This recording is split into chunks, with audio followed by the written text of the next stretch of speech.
Inspire Instructor Training Book Club. Reading together, growing together.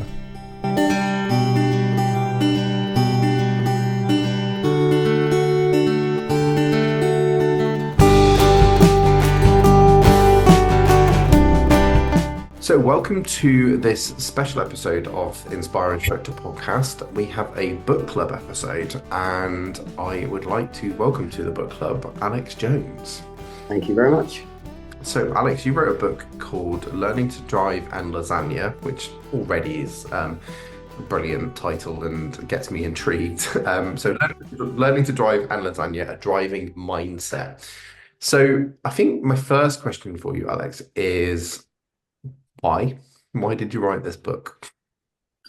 It's a good question. When I was in my PDI stage, I was obviously doing my training, and it was all about asking good questions, getting good answers. And I would go out, I'd deliver a lesson, come home, reflect on the lesson. Oh, I wish I'd said that. I wish I'd said this. And so I would either make a note of it, or I would text the student and say, oh, by the way, when this, that, and the other happened, how did you feel about, because I've had a bit of time to think. When I looked at how many of these things I've written down, I thought there's something there. I wasn't able to think on my feet quick enough because I was still learning. So it's all the questions I wanted to ask students in the moment, and all the things that I thought of retrospectively. I like that. Did it develop, or was it like straight away, I'm going to write a book, or did it start off as a blog or some notes that you gave to your pupils? Or it started off as Chris Bensted's fault, really.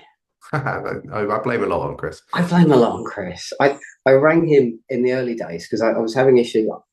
Basically, I was taking students to test too early, and I hadn't quite copped onto that. And I rang him and I said, "Oh yeah, what's going on?" So I explained the situation. He said, "Put them in the oven a little bit longer."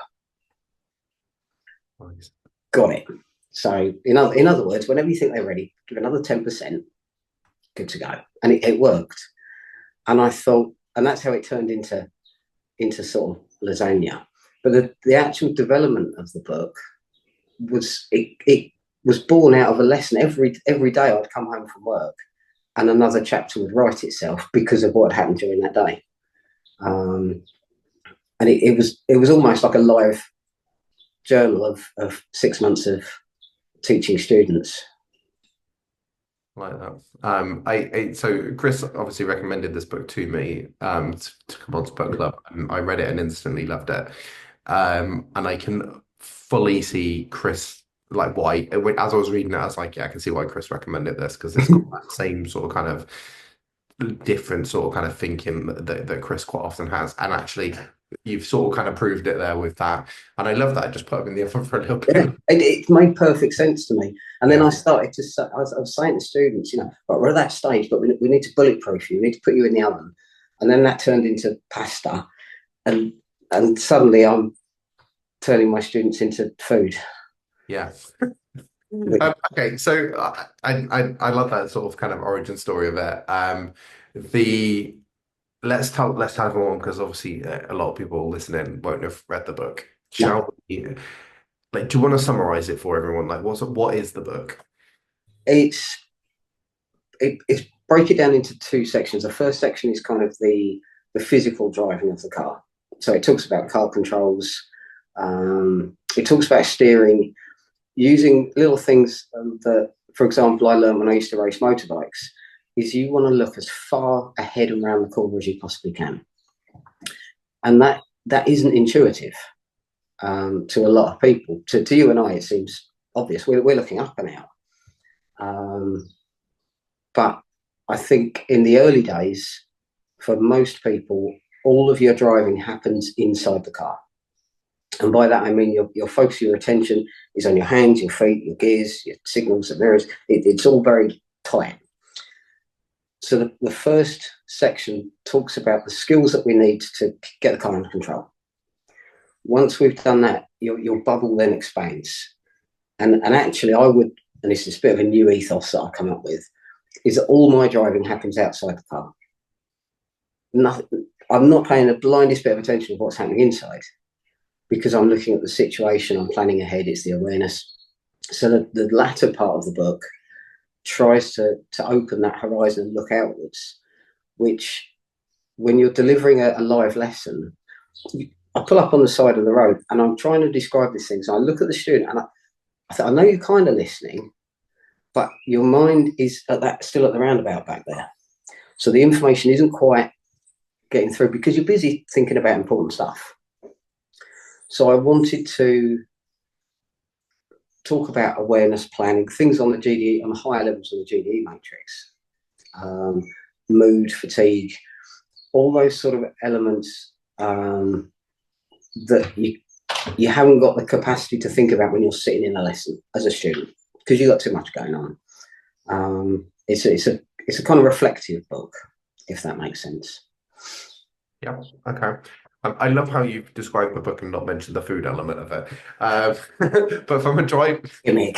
point of view, you're right. Having read it, that is exactly what you do. And it's one of the things I particularly liked about the book. I think I was saying to you before we came on that I like that it wasn't, you know what it wasn't? It wasn't the driving essential skills. Like what that is just boring. Yes, it's important, but it's very factual and DVSA. Whereas yours was more how you would think about that as a driver, how you would process that as a driver, what you should be considering as a driver, even to the point of like explaining that this is more of a feeling than a number and that's very much how I sort of kind of go about my training. So it really sort of kind of it's possibly like the first book I've read for learners, and I've not read them all, so if somebody's listening and they've written one, I'm sorry. But the first book I've read for learners where I thought actually my learners would get that and they would be able to bring that into the lessons. But yeah, could we explain to the listeners why the book's called Lasagna? So, It, yeah. Part of it's a bit gimmicky, if I'm honest. But but it once worked. once Chris had inspired to put them in the oven there, I kind of I reverse engineered from there. So what am I putting in the oven? Well, we're putting the skill set in the oven. And the skill set is made up of ingredients. And I love cooking, so it wasn't a massive leap for me to home in on lasagna because it is made up of layers. The GD matrix is layered, the skill set is layered, and that kind of started to fit in. And the common thread was that you gradually add your ingredients, you combine them, and as you've got each bit of the ingredient, and that's then combined, you then layer them up. So your next skill set works for the next challenge, works for the next challenge. But we know that unless each of those composite parts are thoroughly worked and mastered, the lasagna layers in between, as soon as they're put under pressure, they crack and break. And the whole cascade begins. So that was sort of saying that the importance is getting all the separate ingredients right, and your layers will hold up under pressure. No, and absolutely, I think it really like works throughout the book, and not just like when I started reading it, I thought, oh, you're gonna have to shoehorn a lot of stuff in here, but it doesn't feel that way. It's like I love the fact that you start with that you need like a really solid, like good source, which you do in lasagna.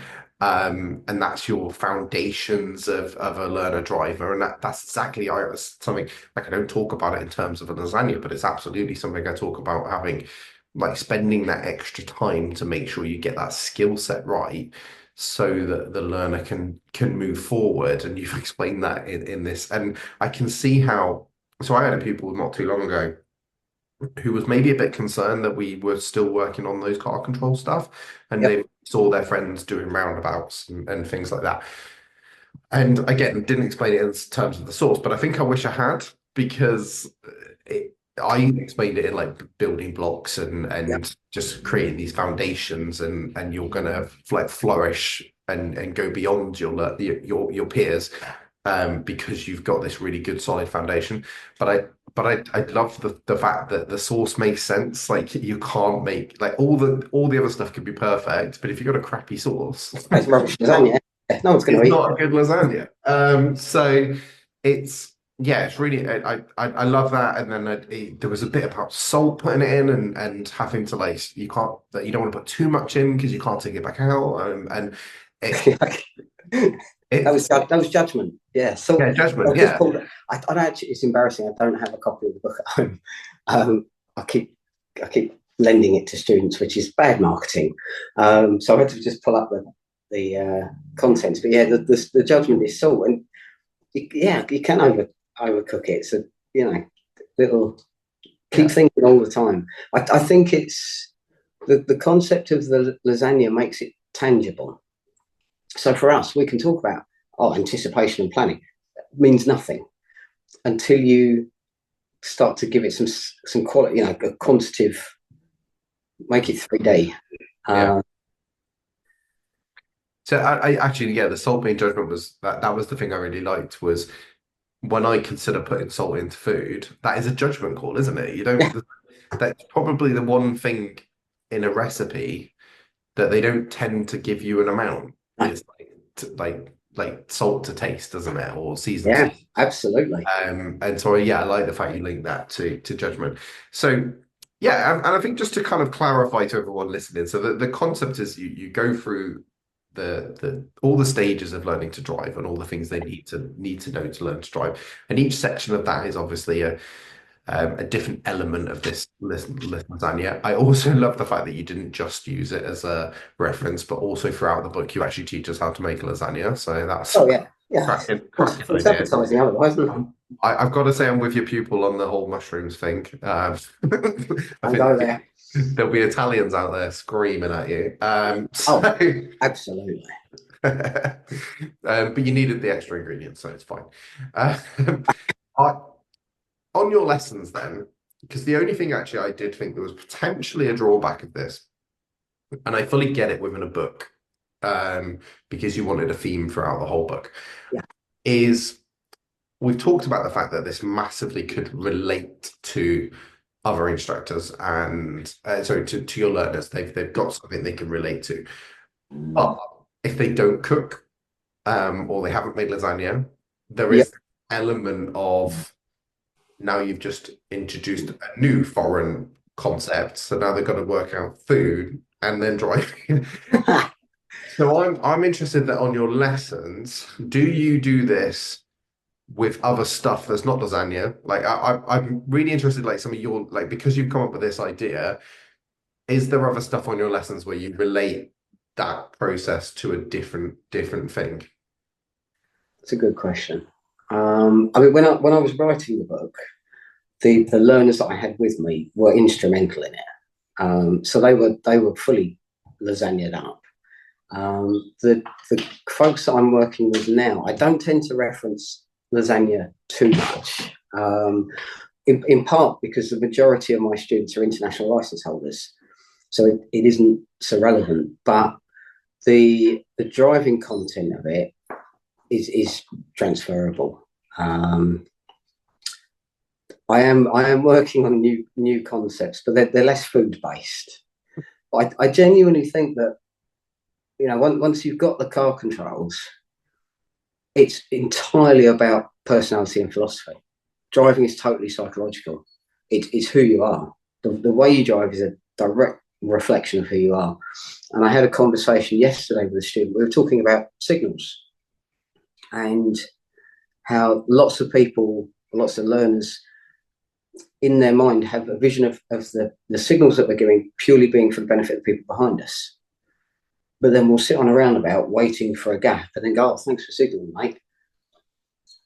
And that kind of all-round awareness. We floated the idea that one's attitude towards signalling is direct related to empathy. And so these are the sort of conversations I end up having in lessons.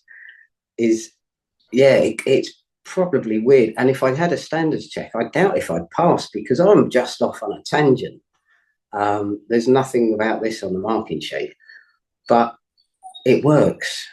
the the students benefit from it. The pass rate, they're doing well.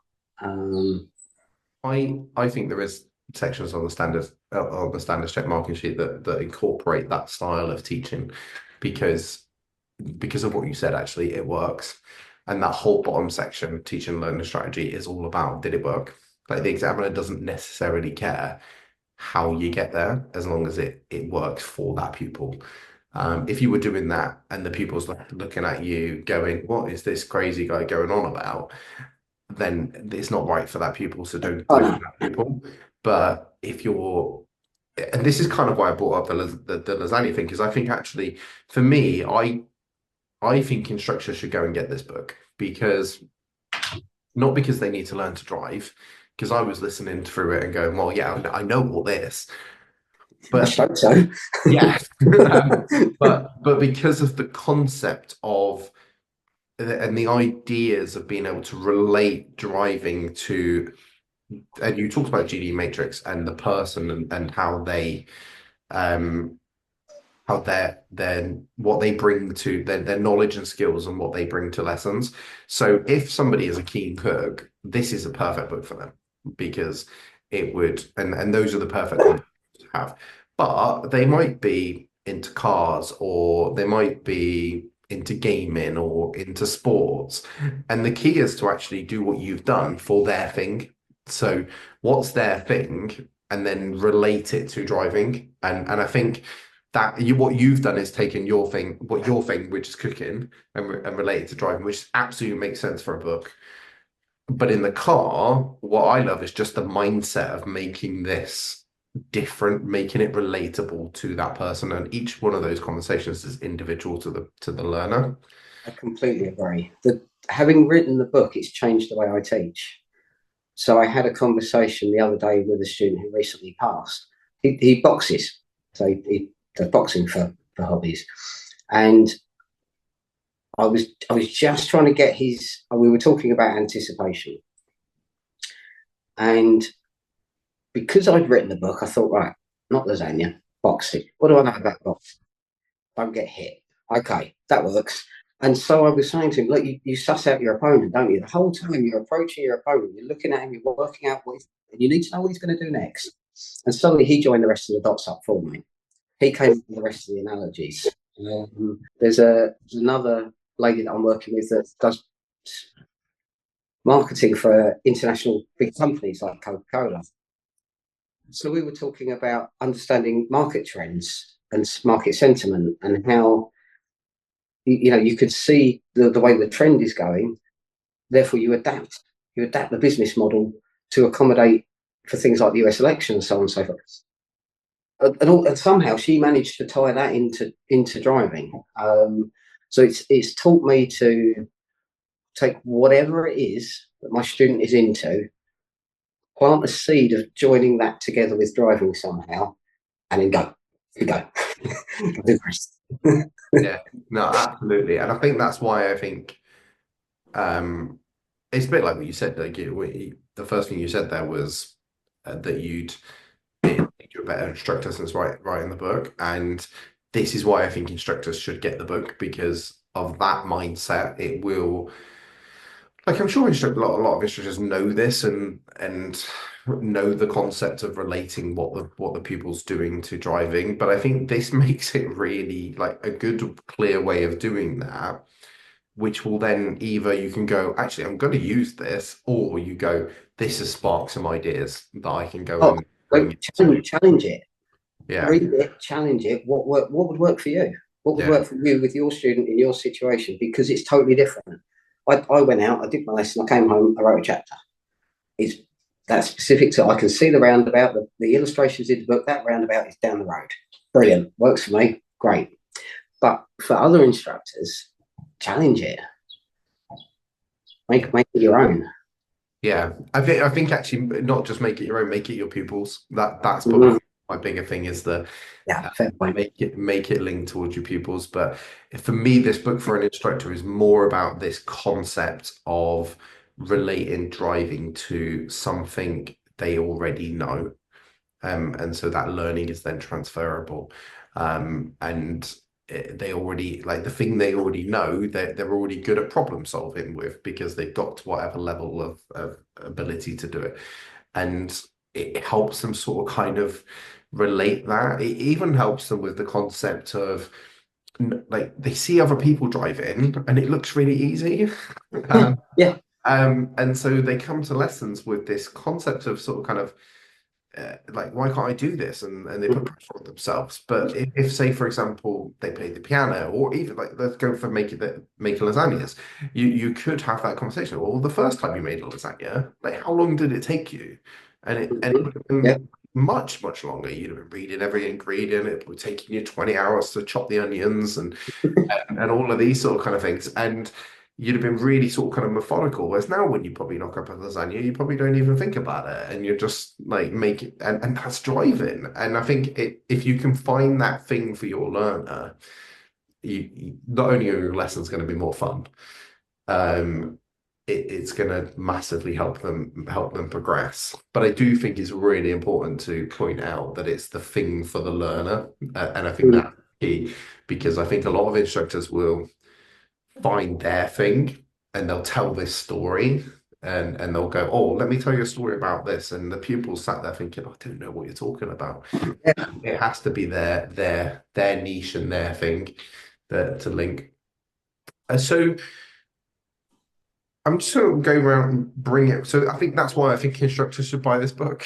um, I why should like what do you think learners get out of this? Like which who do you think the learners are that go, actually this book, I need this book? The some of the best feedback I've had has been from learners with ADHD and international license holders. Um, and I wouldn't want to speculate too much on why because I am neither of those people. Um, but I think I've tried to make it good for if you're preparing to start to learn to drive. So as a here's what to expect. Here's a little bit. Even the car control section breaks things down very simply because some of our students will get in the car and not know which pedal to which, and that's fine. This I'm trying to eliminate the if somebody's nervous about starting driving because they're worried about asking silly questions or what they perceive to be a silly question, I can answer some of those. We can get those done and dusted. So at least you've got a bit of something under your belt before you get cracking. Um,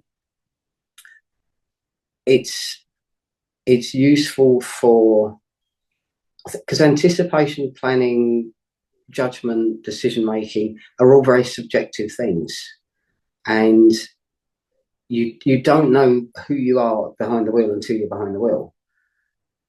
And I guess a lot of as a species, all we can do is look at what we see around us and what we've experienced and draw from that. Which, if you're used to being driven by somebody that has a tendency to break the speed limit, then you're going to think that's the way to do it. So I think maybe this offers an opportunity to explore your own opinions on the subjective matters, if that makes sense. So I'm just using lots of big words and not making a lot of sense. Um, and and the students that have an interest in those higher levels of the GDE matrix that or hadn't thought of it, hadn't considered distractions, fatigue, emotions, and how that impacts. So I recommend it to all the learners. Um, but hopefully there's something in there for everybody, whatever stage of your learning journey you're on. Yeah, no, I do like that, and I think for me the way I would see this being implemented for like my driving school is I'd probably put it in my resources on like Total Drive app or my drive time, put it in resources because people can then go and Mm. find the link to it. But also it's quite a good thing to go if you've got a waiting list and you're saying to Yep. people, I can see you in like a month's time. How about in between that time you go and read this book? Because I do think it read to me, and I think you could probably use it both ways. It read to me that you could read this before you start learning to Mm. drive, but you can also read it as you go along Yeah. as well. And I think you could. I would love for pupils to come, like, have read a chapter and then come and ask me some questions, and that just sparks the conversation that goes into that driving lesson. So it can be used in quite a few different ways, which I think is quite crucial. And I at this point want to again reiterate that this is not a book where it's boring facts and figures. Yeah, It reads like it reads like you being a driving instructor explaining it to a pupil, basically, but in a way that is getting them to tune into their feelings and thoughts and um, how they would understand this. In the same way when you're cooking, yep, yeah, it is you don't just necessarily follow the recipe. You have to adapt for your oven or for yep. like burning or not burning or bubbling or not bubbling, and I think it just it relates all the way through. I love it.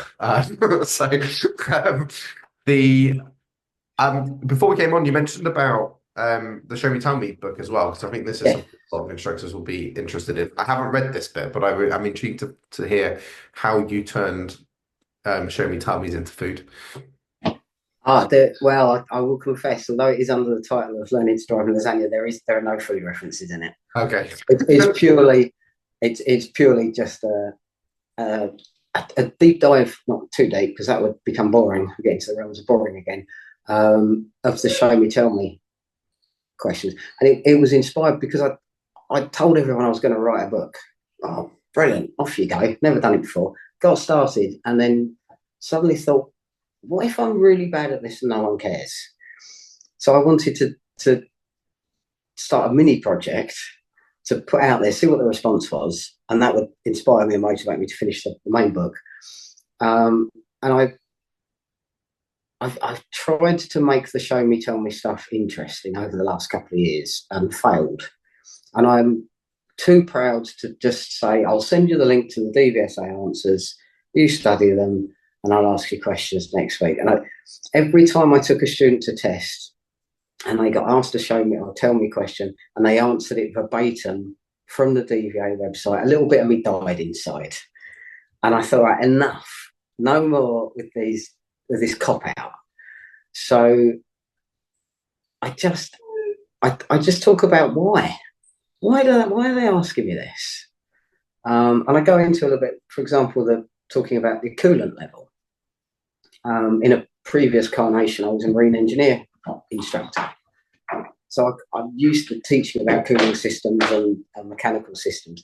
So I got a little bit into that. And it sort of paid off because when I speak to my students who've come to Scotland from Africa, antifreeze as a coolant doesn't appear obvious because if you're living in a climate where the temperatures don't freeze, Yeah. you put water in your radiator.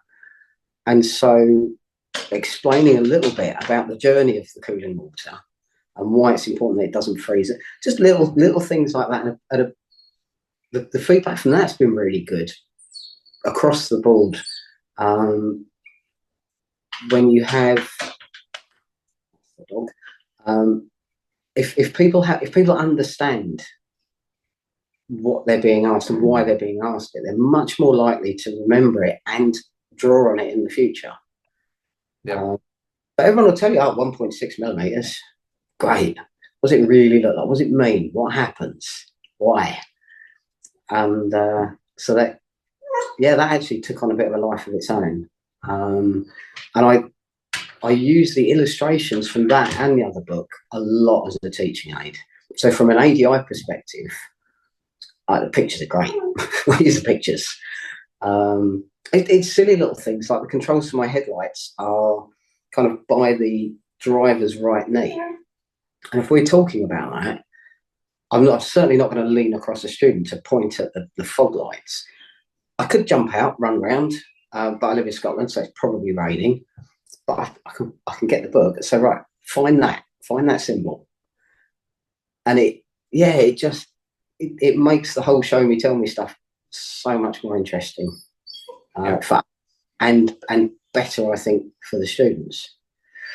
So I think I again, and I agree. I think there's something we've always talked about, that you need to make when you're delivering show me tell me lessons, it should be about the real life practicality of what's being delivered here. And like anything we do in driving, it shouldn't be about the driving test. Hmm. And if they understand how to change tire, check the tires, and all of that sort of things, and like go to the petrol station and do the tire pressures, like don't just talk about it. It suddenly becomes so much easier to remember because it's a thing they've done and experienced. We learn through experiences. Um, and what I kind of like, again, I've not read this book, but what I like about the sound of that book is as much as we learn through those experiences, pupils want to revise. They want to like that. But it's weirdly, show me, tell me, it's like become really important to them just coming up to test. That and maneuvers, not all the other sort of kind of 90% of the test. Um, and I think it's a good, that sounds like a good way of them revising or going through it again without, like you say, just learning by rote the words. And I've had that, I've done, particularly I've done mock tests where someone gives me that like word for word answer of the DVSA, and you do just go, yeah, well done for learning that, but how much of that do you understand? Drive me mad, absolutely Yeah, drive me mad. So I'll say, explain to me how the cooling system works. yeah, And they're like, oh, really? Oh, yes, really. yeah. Yeah. Tell me. Well, they get a Pringles tube with a straw through it, and the oil goes through the Pringles tube, and the water goes through the straw. Yes, it does. Right. Keep going. And it goes to the tank, and that's how you know you've got enough in it. Thank you. Okay, can move on to the next question now. Gotcha. You like the fact you did manage to get food in there, which is great. Always. Because you need to eat the Pringles first. So Yeah, yeah, absolutely. I can imagine you having like a whole kitchen in the boot, just ready ready to do these demonstrations for people. I was very lucky when I was a marine engineer because I had a ship and I could get 12 sea cadets, 6 sea cadets in my engine room at any one time. We'd be like, right, let's check some oil, and everyone would come out covered in crap. Anyway, So, is there anything else you would like to talk about with this book, or have we covered it sufficiently for yourself? I think we've pretty much covered it. I mean, it's as we've agreed, it is predominantly aimed at learners. But I think don't want to sound like I'm blowing my own trumpet too much here, but from a PDI perspective, I think it may be useful because I spent my pink license trying to find the questions. What are the questions I want to ask, and what question in what situation, and when do I ask that question? And it's it's basically it's all the questions that I've used over the last how many years, and so it may be useful for PDIs just to because it's based on real lessons. As I say, I do a couple of days of teaching and come home and write a chapter. So it covers silly little things that aren't in other textbooks. For example, you're traveling along a road, you've got lots of parked cars, but there's some gaps, and then there's a junction, and who gives? Yeah, okay, we know that the parked cars are on our side, so we should be giving priority to others. But what if we've already committed? And these sort of ambiguous situations. It talks about a lot of that sort of thing that isn't so clear cut, and more discussion points.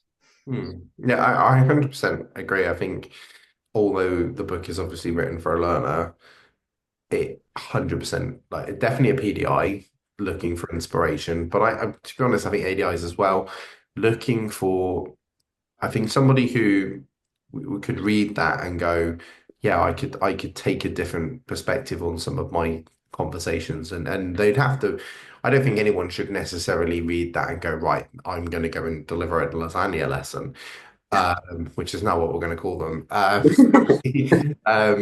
But like we said earlier, I think it would give them potentially the inspiration to find what makes sense to them, or to go and have these conversations about what makes sense to their learners. I think it would could and probably will inspire an instructor to yeah to maybe change parts of their lessons. So I think from that perspective, 100% it is for instructors. Um, but if not, recommend it to your learners anyway. and then they'll come back with my guess. What will happen is you'll if you recommend it to your learners, they're going to come back with a whole bunch of questions They or do, and it's great. discussion points. Yeah, Yeah, yeah, because there's no clear cut answers with it because it's all situational. yeah, And we've got some belting discussions flying about over this couple of weeks. I don't know the answer. Is there a pedestrian there? Is it a lorry? I mean, well, I don't know. I'm going to need specifics. And I love these discussions where we both come out of it not really 100% sure what the exact answer is, but we both know that we're going to approach that slowly and cautiously because we don't know how it's going to pan out. And to me, that's my work here is done because that's the conclusion you've reached. Is that okay? These aren't clear cut situations, but I know how to approach them. I know how to control my car, and I check my options. I know how to get out of this situation. Thank you, job done, sort of thing. Weird. yeah. No, and yeah, I think that's the thing for me. I think somebody watching it would reading this, sorry, would have this. I suppose hopefully we'll just have this moments of next time they're on a lesson and the conversation's a bit tricky and they're struggling to explain it. Like I'm doing a Zoom next week on breaking the plateau and like how do you like if you've got a pupil who's like stagnating and this is the answer, like find something like this because I think that can flick a switch for a learner. So yeah, I think for me that's like if you're looking to just add a extra like string to your bow, I would suggest, and it's not a long read. That's the other thing I would probably suggest is it's a nice easy read. I got it on Kindle and got Siri to read it to me because I don't actually write like I have a book club, but I don't actually like reading. I really want an audiobook version, and I'm currently shooting for either Patrick Stewart or Jeremy Clarkson. Haven't heard back yet, but No, I you need will, a I no, will you let need you a know. chef. You need a chef to read it. So you need like Gordon Ramsay screaming. Ramsay, yeah, chuck some flair in there as well to yeah, I think you would do a good job. I could do an impression of Angela Hartnett. That might work. You know, My what was really interesting that this was screaming to me was this needs like a video series, like you explaining it like via video. Oh no, no, you're starting to sound like Josh Halloran now. Don't you start getting on my case. Because Josh has been championing the cause and trying to encourage me to be bolder and do more marketing. And he's going to be mad because he's been trying to get me on his podcast for months. And I know. So yeah, I have done one social media video, or reel, I believe they're called, and it featured my dog on black ice. And that's the only one I've ever done. I'm not brave enough to do these things. Um, It, and it's not for everyone, and it's fair enough. It just, I was sat there thinking I could imagine sending my pupils to go and watch this, like this series. Like every chapter's got a video, basically, and you're absolutely right. And the marketing, the tiny marketing part of my brain says, you're an idiot, get it done. And the rest of me runs for the hills as fast as I possibly can. So maybe that's something I need to reflect on. yeah, no, I get that. It's, I think, yeah, videos and stuff like that. It's not for everyone, but also a lot of the time it's not for everyone because it's just new and weird. And actually, once you've got it, once you've gone out there and done it, it's fine. I need, yeah, I do need to work on this. So that's my area for improvement. No worries. Between now and our next lesson, I'll reflect on it. Talking of marketing, should we tell everyone where they can find this book? Yeah, so it's available on Amazon. If you just type in "Learning to Drive in Lasagna," it'll bring up both books, and they're available as paperback or Kindle. Yeah, I can't imagine people are getting confused with that title for anyone else. No, if you type "Learning to Drive" and it comes up as the only thing, weirdly. So Fair enough. That's quite you good haven't even going. got to be able to spell lasagna. Yes. Yeah, that's probably the most challenging part about the book. So, yeah, well, thank you for coming on and talking about it. And I 100% recommend when Chris messaged me to read this book, I was instantly intrigued, partly because Chris recommended it and I know how his mind works, but also the title kind of brought me in.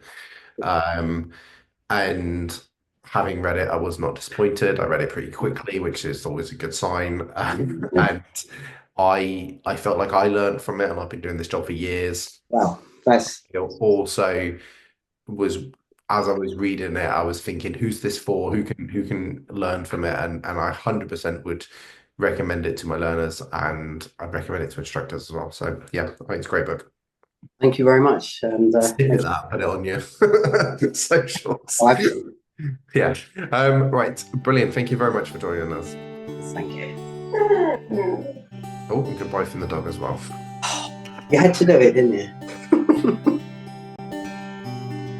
Inspire Instructor Training Book Club.